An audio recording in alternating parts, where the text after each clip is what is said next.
So ఈ వీడియోలో మా మమ్మీ కనిపిస్తుంది ఫ్రెండ్స్. కాస్త మా మమ్మీకి మెంటల్ ఏమనుకోకండి ఫ్రెండ్స్, ఓకేనా?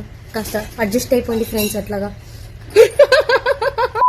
Hey guys, welcome back. చాలా మంది చూస్తున్నారు కానీ సబ్స్క్రైబ్ చేసుకోవట్లేదు. మీరు కనుక మన ఛానల్ ఫస్ట్ టైం చూస్తున్నట్లయితే మీ సుతిమెత్తని వెళ్తే లైక్ చేసి సబ్స్క్రైబ్ చేసుకోవచ్చు కదా ప్లీజ్. ఈ రోజు పొద్దు నేను నిద్ర లేచే టైంకి వెదర్ చాలా కూల్ గా ఫుల్ గా వర్షం పడతా ఉంది. గుర్తుందా? చిన్నప్పుడు వర్షం పడితే చాలు స్కూల్ కి డుమ్మా కొట్టే వాళ్ళము. అలాగే కాలేజ్ కి వెళ్దామా వద్దా అని టీ తాగుతూ ఆలోచించి ఒక కప్పు టీ తాగి ఫైనల్ గా కాలేజ్ కి డుమ్మా కొట్టేద్దామని ఫిక్స్ అయిపోయాను. జనరల్ గా నేను ఇంట్లో ఉన్నాను అంటే టిఫిన్ తినే టైంకి టీ తాగుతాను. అందుకే టీ తాగిన ఒక 10 నిమిషాలు అలా చిల్ అయ్యి ఇంకా టిఫిన్ తిందామని కూర్చున్నాను. మీరు ఎప్పుడైనా ఇంత వియర్డ్ కాంబినేషన్ ట్రై చేశారా? Maggi with dosa. ఒకవేళ ట్రై చేయకపోతే నెక్స్ట్ టైం ఎప్పుడైనా డెఫినెట్లీ ట్రై చేయండి, చాలా బాగుంటుంది టేస్ట్. తినేసాక చిల్ అవుదామని ప్రైమ్ ఓపెన్ చేశాను. చూడగానే పరదా మూవీ వచ్చింది. ఇంకా స్టార్ట్ చేశాను చూడడము. టైటిల్ పడిన 10 నిమిషాలకే ఆకలేసింది. అందుకే ఇలా మామిడికాయని స్లైసెస్ గా కట్ చేసుకుని తినేసాను. ఇంకా లంచ్ కి నేను సాంబార్ రైస్ విత్ అప్పడం తిన్నాను. బై ద వే ఈ సాంబార్ రైస్ నేనే చేశాను. ఫుల్ గా తిన్నాక పరదా మూవీ కంప్లీట్ చేసేసి కాసేపు అలా కునుకు వేశాను. తర్వాత మా అన్న వాళ్ళ ఫ్రెండ్స్ తో ట్రిప్ కి వెళ్తున్నాడు అని సెండ్ ఆఫ్ చెప్పేశాను. ఎక్కడికి వెళ్తున్నాడు అనేది నెక్స్ట్ వ్లాగ్స్ లో చెప్తాను.